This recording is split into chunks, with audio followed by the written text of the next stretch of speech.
Hello everyone, আসসালামু আলাইকুম। Welcome to my channel Maria's kitchen. আমি তোমাদের সাথে শেয়ার করব খুবই মজাদার সহজভাবে চিকেন রেজালা। এটা দেখতে যেমন সুন্দর তেমন খেতেও কিন্তু ভীষণ মজা। তো আমি এখানে মুরগিগুলোকে শুধু লবণ এবং মরিচ দিয়ে ভেজে নিচ্ছি। চুলাটার আগুন হাই হিটে রেখে আমি ভেজে নিয়েছি মুরগিগুলো। দুটো আস্ত ব্রয়লার মুরগি নিয়েছি আমি, যেহেতু আমার বাসায় আজকে মেহমান আসবে তা আমি পরিমাণটা একটু বেশি নিয়েছি। তো আমি এগুলো রান্না করার জন্য একটা মশলা তৈরি করব। কিভাবে আমি মশলাটা তৈরি করছি দেখে নিন। তো আমি এখানে পানি ঝরিয়ে হাফ কাপ পরিমাণ টক দই নিয়ে নিয়েছি, বাদাম পেস্ট নিয়ে নিয়েছি হাফ কাপ পরিমাণ। এখানে যদি আস্ত বাদাম দেন তাও হবে। এরপর পেঁয়াজ বেরেস্তা নিয়ে নিয়েছি হাফ কাপ পরিমাণ। এখন এগুলোকে আমি ব্লেন্ডার করে নেব। তো এই তো হয়ে গেছে আমার। এখন আমি রান্নার মূল পর্বে চলে যাব। তো চুলায় আমি একটা প্যান বসিয়ে দিয়েছি, এখানে আমি তেল দিয়ে নিয়েছি। এখন আমি এখানে দিয়ে দিচ্ছি তেজপাতা, দারচিনি, এলাচ। এগুলো একটু হালকা করে ভেজে নেব।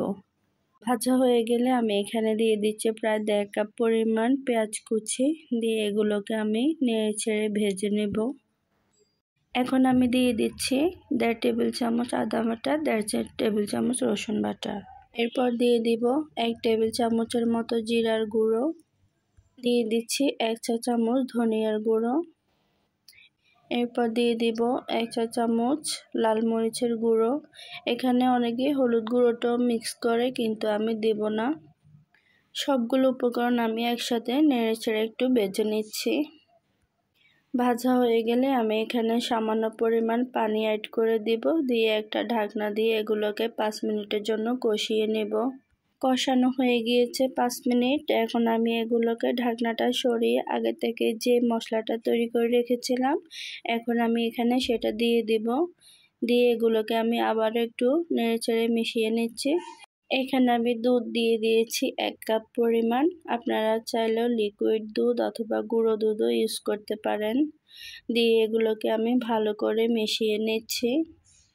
একটা ঢাকনার সাহায্যে আবারও এগুলোকে আমি 5 মিনিটের জন্য জাল করে নিব।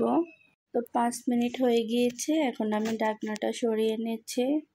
মাশাআল্লাহ, কত সুন্দর একটা কালার এসেছে। আমি এখন এগুলোকে একটু নেড়ে চলে দেখছি, অনেক সুন্দর একটা কালার এসেছে। তো এখন আমি এখানে দিয়ে দিব আগে থেকে ভেজে রাখা মুরগির মাংসগুলো। মাংসগুলো সম্পূর্ণ দেওয়ার পরে আমি এগুলোকে ভালো করে এপাশ ওপাশ করে নেড়েচেড়ে ভালো করে মশলাগুলোর সাথে মিশিয়ে নিচ্ছি। আর ব্রয়লার মুরগিতে কিন্তু বেশি পানি দেওয়ার দরকার নাই, এগুলো কিন্তু কষাতে কষাতেই অনেকটাই হয়ে যায়। মেশানো হয়ে গিয়েছে, এখন আমি এগুলোকে সেদ্ধ হওয়ার জন্য অপেক্ষা করব। আমি কিন্তু এখানে পানি অ্যাড করে নিই। তো আমি ঢাকনাটা এখন সরিয়ে দেখছি, মাশাআল্লাহ কত সুন্দর একটা কালার হয়েছে। আর আমার মাংসগুলো কিন্তু সেদ্ধ হয়ে গিয়েছে। আমি এখানে 1 কাপ পরিমাণ পানি অ্যাড করেছি। এর মধ্যে কিন্তু আমার রান্নাটা হয়ে গিয়েছে। পানি দেওয়ার ভিডিওটা আমি তুলতে পারিনি, কোনোভাবে কেটে গিয়েছে, তার জন্য দুঃখিত। তো আমার মাংসটা কিন্তু একদম হয়ে গিয়েছে। আমি এখানে শেষ পর্যায়ে এখন এখানে আমি দিয়ে দিব।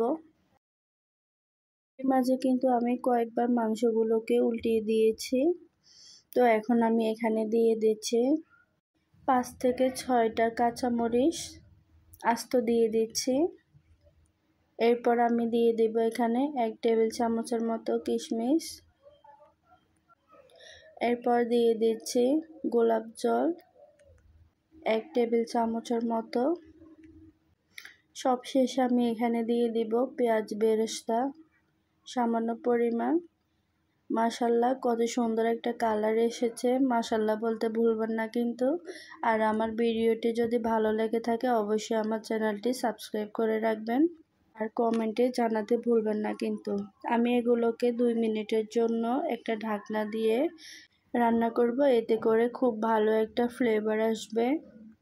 তো আমার আজকের রেসিপিটি যদি ভালো লাগে অবশ্যই আমার চ্যানেলটি সাবস্ক্রাইব করে রাখবেন এবং কমেন্ট করে জানাবেন।